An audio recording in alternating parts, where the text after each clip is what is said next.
Welcome to cinema update. இந்த வீடியோவில் 2 படம் பார்த்துட்டு வந்திருக்கேன். அந்த 2 படம் எப்படி இருக்குது அப்படிங்கிறது தான் உங்ககிட்ட நான் ஷேர் பண்ணிக்க போகிறேன். நம்ம சேனலில் சினிமா சார்ந்த அப்டேட்டுகள் தொடர்ந்து கொடுத்துக்கிட்டு இருக்கோம். ஷார்ட்ஸ் வீடியோவாகவும் லாங் வீடியோவாகவும் கொடுத்துக்கிட்டு இருக்கோம். நீங்கள் சினிமா சார்ந்த அப்டேட்டுகள் எல்லாம் தெரிஞ்சுக்கணுன்னா ஒரே வழி, நம்ம சேனலை சப்ஸ்கிரைப் பண்ணிட்டு இந்த வீடியோவை லைக் பண்ணுங்கள். ஓகே, குறைஞ்சது ஒரு 1000 லைக்காவது வரும்னு எதிர்பார்க்குறேன். அதனால் லைக்கை போட்டு விட்டுருங்க. ஃபஸ்ட்டு இன்னைக்கு நம்ம டியூட் படத்தை பற்றி எடுத்தோன்னே டூட் படத்தை பற்றி பார்த்துடலாம். பிரதீப் ரங்கராஜன் அவருடைய படங்கள் எல்லாமே இப்போ யங்ஸ்டர்ஸ்க்கு ரொம்ப பிடிக்கும், அந்த அளவுக்கு கொண்டு வந்துட்டார். அவர் படம் எடுத்தாவே எல்லாரும் கொண்டாடுவாங்க அப்படிங்கிற ஒரு மைண்ட் செட்டுக்கு நம்ம எல்லாருமே வந்துட்டோம். அது கோமாளியில் ஆரம்பித்து லவ் டுடே, டிராகன் இந்த படம் வரைக்கும் அதை ரொம்ப சூப்பராகவே கொண்டு வந்தார். முக்கியமாக ரஜினி சாருடைய ஸ்டைலெல்லாம் திருடி பண்ணுற அளவுக்கு வந்துட்டாருன்னா பார்த்துங்களேன். அந்த டிராகன் படத்தில் சிகரெட்லாம் அப்படி கையால் அடிப்பார்ல, அதெல்லாம் ரஜினி சாரோட ஸ்டைல் தான். பட் ஒரு டேலண்ட் இருக்குல்ல, அதை எடுத்து கரெக்டாக எக்ஸிக்யூட் பண்ணுறாரு இல்லையா, அதை சொல்ல வந்தேன். ஸோ அவருடைய படம் அப்படின்னும் போது யங்ஸ்டர்ஸ் கூட்டம் எங்கே போனாலும் தேட்டரில் நிரம்பி ஒழிஞ்சது. படத்துடைய ஒன்லைன் என்ன அப்படின்னா, பிரதீப் ரங்கராஜன் அவர் ஈவெண்ட் மேனேஜ்மெண்ட் மாதிரி ஒன்று நடத்துகிறாரு. எல்லாருக்கும் சர்ப்ரைஸ் கொடுக்குற மாதிரியான ஒரு விஷயம். அது படம் பார்த்து தெரிஞ்சுங்க. ஸோ அவங்க கூட அவங்க மாமா சரத்குமார், அவங்களுடைய பொண்ணு, அவங்க தான் ஹீரோயின் மம்தா பைஜு. இவங்க இருக்காங்க. ஒரு கட்டத்தில் ஹீரோயினுக்கு ரங்கநாதன் மேலே, பிரதீப் மேலே ஒரு லவ் ஒன்று வருது. அதை ஓப்பனாக அவங்க சொல்கிறாங்க. ஸோ அவரும் ஃபஸ்ட்டு ஏற்றுக்கிறாரு. அப்புறம் இல்லை, இது நமக்கு சரிப்பட்டு வராது அப்படின்னு ஒரு பிரேக்கப் மாதிரி விட்டுட்டு போயிடுறாரு. அதுக்கப்புறம் ஒரு சில மாதங்கள் கழித்து அவருக்கு திரும்பவும் அந்த ஃபீலிங்ஸ் வருது. அதை போய் அவங்க மாமாட்ட ப்ளஸ் அவங்கள்ட்ட சொல்லும்பொழுது அந்த ஹீரோயின் என்ன சொல்கிறாங்க, இல்லை நீ பிரேக்கப் சொன்னதுக்கப்புறம் அடுத்த ஒரு ரிலேஷன்ஷிப் எனக்குள்ளே வந்துடுச்சு அப்படிங்கிறாங்க. பட் அந்த நேரத்தில் சரத்குமார் ஒன்று பண்ணுறாரு. அதுதான் மெயினான விஷயம். படத்தோடைய மெயினான ஒரு விஷயமே அதுதான். அதை வச்சு ஒரு மெசேஜும் சொல்லியிருக்காங்க. ஓகே, அதை படம் பார்த்து தெரிஞ்சுங்க. இப்போ எந்த லவ் ஜெயிச்சது அப்படிங்கிறது தான் இந்த படத்தோடைய மொத்த கதையுமே. இந்த படத்தோடைய பாசிட்டிவ் அப்படின்னு பார்க்கும்போது, ஃபர்ஸ்ட் ஆஃப் தொடங்கும்போது கொஞ்சம் ஸ்லோவாக இருந்தது. அப்படியே போக போக ஸ்பீடாக எடுத்துருச்சு படம். ஸோ அது அப்படியே என்னடா அது ஆரம்பிக்கும் போது ரொம்ப டல்லாக போகுது அப்படின்னு நினைக்கும் போது டக்குன்னு அப்படியே கொஞ்சம் கொஞ்சமாக ஸ்பீடை ஏற்றினது, அந்த இடம் நல்லா இருந்ததுன்னு சொல்லலாம்.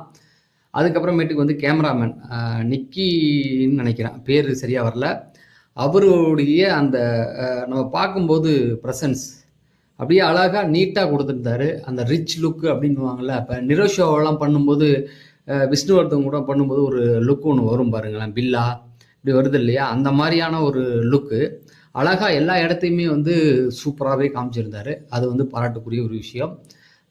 பிஜிஎம்மாக இருக்கட்டும், சாங்ஸாக இருக்கட்டும், நீட்டாக கொடுத்துருக்காரு. அவ்வளோதான். அதை எந்த இடத்துலையும் அந்த ஒரு பாட்டு மட்டும் கேட்குற மாதிரி இருந்தது.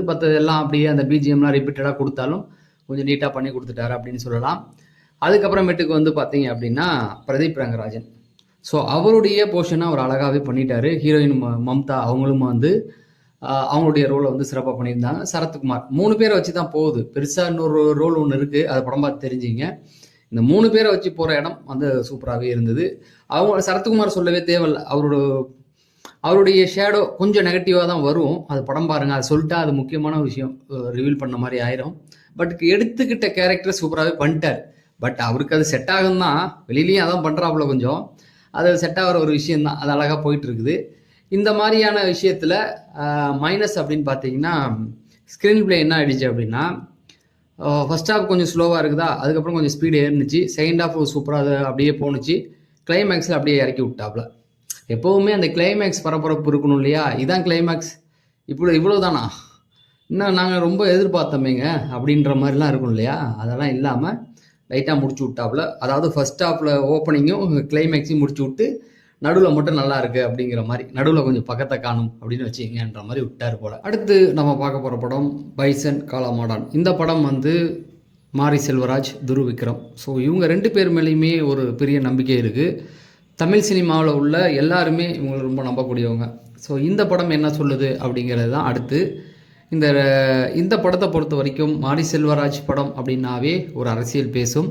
ஸோ அது எந்த மாதிரியான அரசியல் அப்படிங்கிறது எல்லாருக்குமே தெரியும். அதை பற்றி பேசுவோன்னா, இந்த படமும் அது சார்ந்த சில விஷயங்களை பேசியிருக்கு அப்படிங்கிறது தான். அதாவது ஒரு உண்மை மனிதர் மனாத்தி கணேசனா அவருடைய லைஃப்பை நடந்த சில சம்பவங்களை எடுத்து கொஞ்சம் புனைவு தான். மாரி செல்வராஜுடைய லைஃப்லேயும் நடந்தது. ஸோ எல்லாத்தையும் சேர்த்து தான் எடுத்திருக்கதா சொல்ல போகிறது. அதாவது ஒரு கபடி வீரனுடைய வாழ்க்கை அப்படியே கொஞ்சம் சின்ன வயசு அப்படியே நடந்தது எல்லாத்தையுமே சேர்த்து சொல்லியிருக்காரு.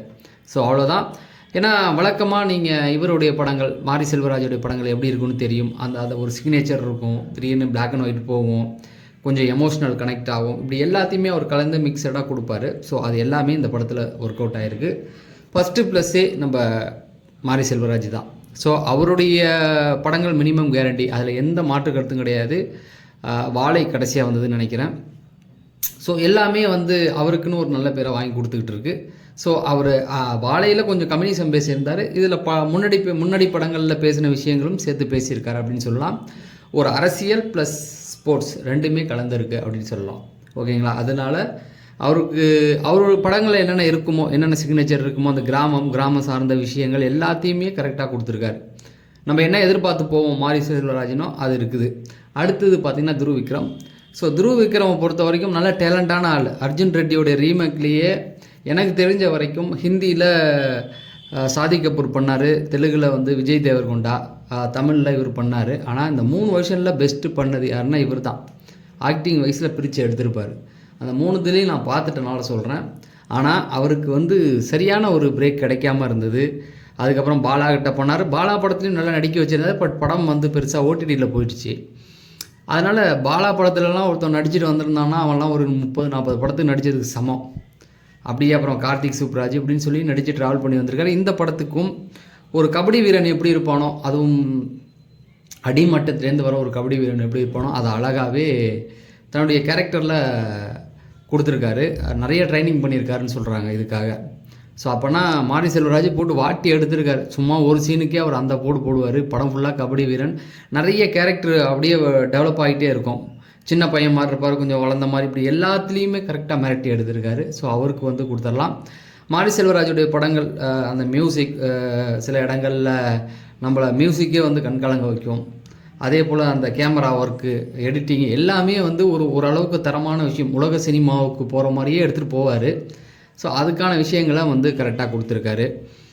லால் கர்ணன் படத்தில் நடிச்சிருப்பார். இதில் நெகட்டிவ் ஷேடோவோடு நடிச்சிருக்காரு. பசுபதி அப்பாவாக வருவார். எப்படின்னா கொஞ்சம் நார்மலான அப்பா, அதுக்கப்புறமேட்டுக்கு சரி பாடுறா பார்த்துக்கலாம் அப்படின்னு சொல்கிற அந்த மாதிரியான ஒரு அப்பாவாக மாறுவார். ஸோ இதெல்லாம் தேட்டரில் நிறைய இடத்துல கனெக்ட் ஆணுச்சு. அதுக்கப்புறமேட்டுக்கு அமீருடைய கேரக்டர் நம்ம ஏற்கனவே பார்த்த மாதிரி இருக்கும். படம் பார்த்தவங்க சொல்லுங்கள், அமீருடைய கேரக்டரை இதுக்கு முன்னாடி எந்த படத்தில், இந்திய கேரக்டரை வேற ஒரு படத்தில் அவர் பண்ணியிருப்பார், அது என்னன்னு சொல்லுங்கள். ஸோ இந்த மாதிரியான நிறைய விஷயங்கள். நெகட்டிவ் அப்படின்னு சொல்லும் பொழுது என்னதான் மாரி செல்வராஜா இருந்தாலும் இப்போ எப்படி சொல்கிறது, ஓரளவுக்கு ஸ்க்ரீன் பிளே இன்னும் கொஞ்சம் டெவலப் பண்ணியிருக்கலாம். நார்மலாக நமக்கு இப்போ தேட்டரில் உட்காரும்போது படம் ஆரம்பித்த கொஞ்சம் நேரத்துலேயே நம்மளால் கணிக்க முடிஞ்சிடும், இப்படி தான் போகும், இதுதான் நடக்க போகுது அப்படிங்கிறத. ட்ராமாட்டிக் மூவி தான், அதில் கணிப்புலாம் பெருசாக ஒர்க் அவுட் ஆகாது. எதுவாக இருந்தாலும் இன்னும் கொஞ்சம் பெட்டராக ஒரு இது பண்ணலாமே அப்படிங்கிற மாதிரி ஒரு ஃபீலிங்ஸ் வந்துச்சு. ஸோ ஆக மொத்தத்தில் நம்ம 2 படம் பார்த்துருக்கோம். ரெண்டுமே ஆவரேஜ் அப்படிங்கிற ஒரு கேட்டகரியில் தான் வைக்க முடியும். ஆகா ஓஹோன்னு எதுவுமே கொண்டாட முடியாது. அந்த அளவுக்கு சூப்பர் ஹிட்னு சொல்லலாம். ஆனால் நம்மளை பொறுத்த வரைக்கும் ரெண்டுமே டீசெண்டான ஒரு படம். நம்ம கொடுக்குற பணத்துக்கு ஒருத்தான ஒரு படம். மாரி செல்வராஜோடைய படங்கள் எப்படி இருக்குன்னு உங்களுக்கு நல்லா தெரியும். பிரதீப் ரங்கராஜனுடைய படம் கொஞ்சம் ஹைப் ஏற்றுனாங்க. படமா அப்படி இருக்கும் இப்படி இருக்குன்னா அதுதான் கொஞ்சம் புஷ் வாங்கிட்டு, மாரி செல்வராஜர் படம் வழக்கமாக எப்படி இருக்குமோ அப்படி தான். அதில் ஒரு பெரிய சூப்பர் ஹிட் மெகா ஹிட்லாம் இருக்காது. அதில் ஒரு மெசேஜ் இருக்கும், ஒரு வழியை பதிவு பண்ணியிருப்பார், அதில் கொஞ்சம் அரசியல் பேசியிருப்பார் இல்லையா, அது அப்படியே இருக்குது. டியூட் படம் இன்னும் கொஞ்சம் நம்ம எதிர்பார்த்த அளவுக்கு கொடுக்கலையோ அப்படின்ற மாதிரி ஆயிடுச்சு. ஸோ 2 படத்தையுமே தேட்டரில் போய் பாருங்கள், 2 படத்தையும் கொண்டாடுங்க.